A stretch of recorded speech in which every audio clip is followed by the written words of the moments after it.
दोस्तों, प्रमुख जैन तीर्थंकर और उनके प्रतीक चिन्ह भी हैं।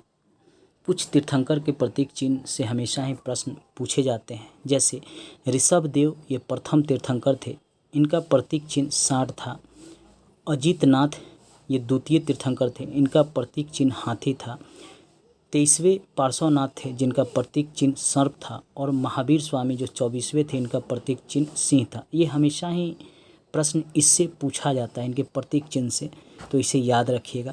जैन संगतियाँ भी कहाँ कहाँ हुई थी, यह भी पूछा जाता है। प्रथम जैन संगति 300 ईसा पूर्व में पाटलिपुत्र में स्थूलभद्र के नेतृत्व में हुआ था। मतलब अध्यक्ष स्थूलभद्र थे, पाटलिपुत्र वह स्थान था, 300 ईसा पूर्व में हुआ था। द्वितीय 6ठी शताब्दी ईसा पूर्व में वल्लभी जो गुजरात में पड़ता है वहाँ हुआ था। क्षमा श्रवण इसके अध्यक्ष थे। ये दोनों ही पूछता है हमेशा, तो इनको भी आप याद रखिएगा। जैन धर्म अपना आध्यात्मिक विचार जो है वह सांख्य दर्शन से लिया था।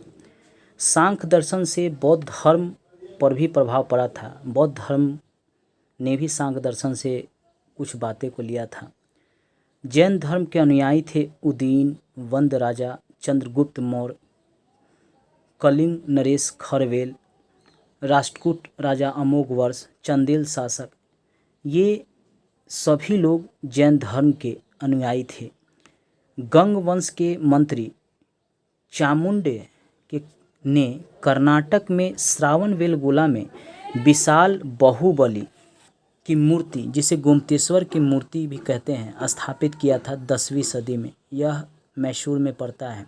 हमेशा ही प्रश्न पूछता है कि गोमतेश्वर की मूर्ति कहाँ है या बाहुबली की मूर्ति कहाँ है, तो याद रखिएगा श्रावणबेलगोला जो कर्नाटक में स्थित है यहीं पे है।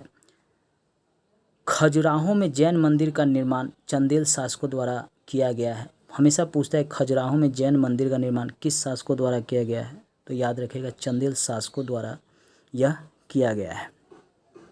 मौर्योत्तर युग में मथुरा जैन धर्म का प्रसिद्ध केंद्र था। मथुरा कला का संबंध जैन धर्म से था। हमेशा याद रखिएगा कि मथुरा कला का जो संबंध था जैन धर्म से था, इसलिए चूँकि उस समय मथुरा जो था वह ब्राह्मण धर्म का भी केंद्र था, इसलिए वहाँ पे जैन धर्म का भी केंद्र उभरा ताकि जैन धर्म का प्रसार तेज़ी से हो सके। कल्पसूत्र की रचना भद्रबाहु ने की थी, जिसमें जीवन चरित्र को दर्शाया गया था जैन तीर्थंकरों का। 72 वर्ष की आयु में महावीर की मृत्यु हो गई थी। 468 ईसा पूर्व में बिहार राज्य के पावापुरी, जो अभी राजगीर में स्थित है, वहीं पे हुआ था। हमेशा ही प्रश्न पूछता है कि महावीर की मृत्यु किस उम्र में हुई थी, कब हुई थी और कहाँ हुई थी, ये हमेशा याद रखिएगा। मल्ल राजा सृष्टिपाल के राजप्रसाद में महावीर स्वामी ने निर्वाण, मतलब अंतिम जो उनकी सांसें हुई समाप्त हुई, मल्ल राजा सृष्टिपाल के। हमेशा पूछता है किसके यहाँ, तो सृष्टिपाल के यहाँ, और मल्ल राजा था वह, उसके यहाँ इनका देहांत हुआ। महावीर स्वामी के मृत्यु के बाद जो भी जैन धर्म के बढ़ाने वाले थे, उनमें ब्राह्मण धर्म के तरह ही कुरीतियाँ आ गई थी।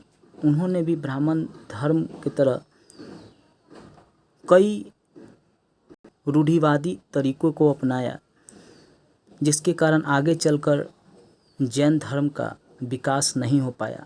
एक तो कारण यह था। दूसरा था कि इसमें अहिंसा पर बहुत अधिक बल दिया गया। कृषि का भी विरोध किया गया, जिसके कारण लोगों ने इस धर्म को ज़्यादा नहीं अपनाया।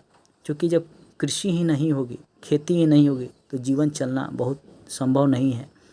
इसीलिए अधिकतर जैन जो होते हैं, जैन मानने वाले, वह व्यापारी वर्ग से अधिकतर जुड़े होते हैं, व्यापार क्षेत्र से जुड़े होते हैं। दोस्तों, आज हमने आपको जैन धर्म के बारे में महत्वपूर्ण जानकारी दिया है। इससे संबंधित जो प्रश्न पूछे गए हैं विभिन्न एग्जाम में, उस संबंध में भी आपको हम जानकारी देंगे। साथ ही अगली वीडियो में बौद्ध धर्म के बारे में भी आपको हम जानकारी देंगे। मेरे चैनल को लाइक, सब्सक्राइब, शेयर कीजिएगा। सब्सक्राइब करने के बाद घंटी को ज़रूर दबा लीजिएगा। धन्यवाद दोस्तों।